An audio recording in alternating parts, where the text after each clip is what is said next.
कोहळ्याची भाजी तुम्ही बऱ्याच वेळा खाल्ली असेल, पण या पद्धतीने तुम्ही एकदा कोहळ्याची भाजी बनवून बघा आणि खाऊन बघा. खूप छान होते आणि स्वादिष्ट होते. चटपटीत आंबट गोड चवीची ही कोहळ्याची भाजी कांदा लसूण न वापरता अतिशय साध्या पद्धतीने बनवलेली आहे, पण खायला तेवढीच टेस्टी आणि स्वादिष्ट लागते. ज्याप्रमाणे भंडाऱ्यातील कोहळ्याची भाजी असते त्याचप्रमाणे याची चव आहे आणि झटपट होते. चला तर मग बघूया. पण त्याआधी तुम्ही जर माझ्या चॅनलला लाईक आणि सबस्क्राईब नसेल केलं तर नक्की करा. त्यासाठी मी कोहळ्याच्या अशा छोट्या छोट्या फोडी करून घेतलेल्या आहेत. पहिले कोहळ्याची साल काढून घेतली अशी पातळ. जर तुम्हाला हवी असेल तर तुम्ही काढू शकता, नाही काढली तरी चालते. नंतर त्याचे छोटे छोटे असे काप केले. कोहळ्याला गंगाफळ किंवा काशीफळ सुद्धा म्हटलं जाते. तुमच्याकडे काय म्हणतात ते नक्की सांगा. भाजीसाठी आपण मसाला तयार करून घेऊ. त्यासाठी मी अर्धा चमचा जिरेपूड टाकलेली आहे, अर्धा चमचा धनेपूड टाकलेली आहे, अर्धा चमचा मी हे काळं मीठ टाकलेलं आहे. काळ्या मिठामुळे भाजीची चव खूप छान येते. एक चमचा मी काश्मीरी लाल तिखट घेतलेला आहे. तुम्हाला हवं असल्यास तर तुम्ही साधं लाल तिखट सुद्धा टाकू शकता. अर्धा चमचा हळद घेतलेली आहे. पाव चमचा मी इथे चाट मसाला घेतलेला आहे. चाट मसाल्याऐवजी तुम्ही आमचूर पावडर सुद्धा वापरू शकता.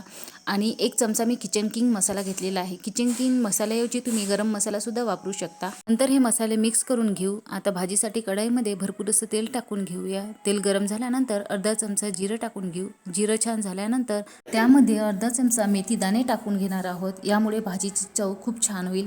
मेथी दाणे टाकल्यानंतर त्यामध्ये अर्धा चमचा धने जाडसर कुटून घेतलेले आहे ते टाकून घेणार आहोत. आता हे तेलावर थोडे परतवायचे आहेत आणि लगेच त्यामध्ये बारीक चिरलेली कोथिंबीर टाकायची आहे. कोथिंबीर जास्त आपल्याला होऊ द्यायची नाही. कोथिंबीरीचा कलर हिरवाच राहिला पाहिजे एवढी कोथिंबीर होऊ देऊ. नंतर आपल्याला यामध्ये कोहळ्याचे काप टाकून घ्यायचे आहेत. नंतर कोहळ्याचे काप आपल्याला मसाल्यामध्ये मिनिटभर परतून घ्यायचे आहे. मसाला छान असा कोहळ्याला लागला पाहिजे या प्रकारे आपण कोहळ्याचे काप मिनिटभर परतून घेणार आहोत. नंतर आपल्याला अर्धा चमचा मीठ टाकून घ्यायचं आहे. मीठ टाकल्यानंतर परत एकदा मिक्स करून घ्यायचं आहे. मी बारीक चिरलेली एक हिरवी मिरची टाकलेली आहे, ती पण आपण कोहळ्यात मिक्स करून घेऊ. आणि आता 1 मिनिटभर झाकण ठेवून वाफ काढून घेऊ. झाकण काढल्यानंतर भाजीमध्ये 2 ते 3 चमचे अगदी थोडं पाणी टाकणार आहोत, म्हणजे कोहळं शिजलं पाहिजे. आणि भाजीला 5 मिनिटं झाकण ठेवून वाफून घेऊ. तुम्हाला जर कोहळ्यामध्ये पाणी टाकायचं नसेल तर तुम्ही झाकणवर थोडंसं वर पाणी ठेवून भाजी खालून वाफवून घेऊ शकता, म्हणजे ती खाली लागणार पण नाही आणि कोहळं पण शिजलं जाईल. पण इथे मी थोडं पाणी टाकून घेतलेलं आहे. तर 5 मिनिटात कोहळं इथे 70 ते 80% जवळजवळ शिजलेलं आहे. तुम्ही बघू शकता पाणी पण खूप कमी झालेलं आहे. आता इथं आपण जो मसाला तयार केलेला होता तो टाकून घेणार आहोत आणि कोहळ्यामध्ये मिक्स करून घेणार आहोत. हे आपल्याला गॅस कमीच ठेवायचा आहे, त्यामुळे मसाला जळणार नाही किंवा भाजी खाली बुडायला चिकटणार नाही. आता मी 1 चमचा इथे साखर टाकून घेतलेली आहे.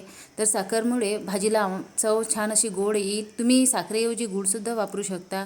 आणि बारीक चिरलेली मी कोथिंबीर टाकून घेतलेली आहे. परत एकदा साखर आणि कोथिंबीर आपण कोहळ्यामध्ये मिक्स करून घेणार आहोत आणि 3 ते 4 मिनिटासाठी झाकण ठेवून परत ही भाजी आपण शिजू देऊ.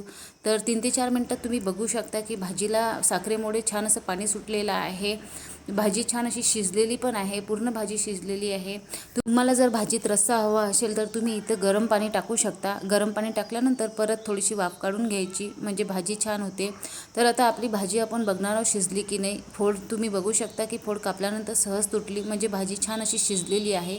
तर अशा प्रकारे कोहळ्याची भाजी तयार आहे. ही भाजी तुम्ही नैवेद्य म्हणून सुद्धा वापरू शकता. आपण इथे कांदा लसूण या भाजीमध्ये वापरलेला नाही, त्यामुळे गौरी किंवा गणपती या सणाला सुद्धा नैवेद्य म्हणून ही भाजी आपण करू शकतो. ही भाजी खायची कशी? ही भाजी पोळीबरोबर, भाकरीबरोबर किंवा भाताबरोबर सुद्धा खूप छान लागते. नक्कीच ही वेगळ्या पद्धतीची भाजी करून बघा, तुम्हाला नक्कीच आवडेल. हा व्हिडिओ पूर्ण बघितल्याबद्दल तुमचे मनापासून आभार. अशाच नवनवीन रेसिपीज पाहण्यासाठी माझ्या चॅनलला लाईक आणि सबस्क्राईब करायला विसरू नका. शेअर सुद्धा करा. धन्यवाद.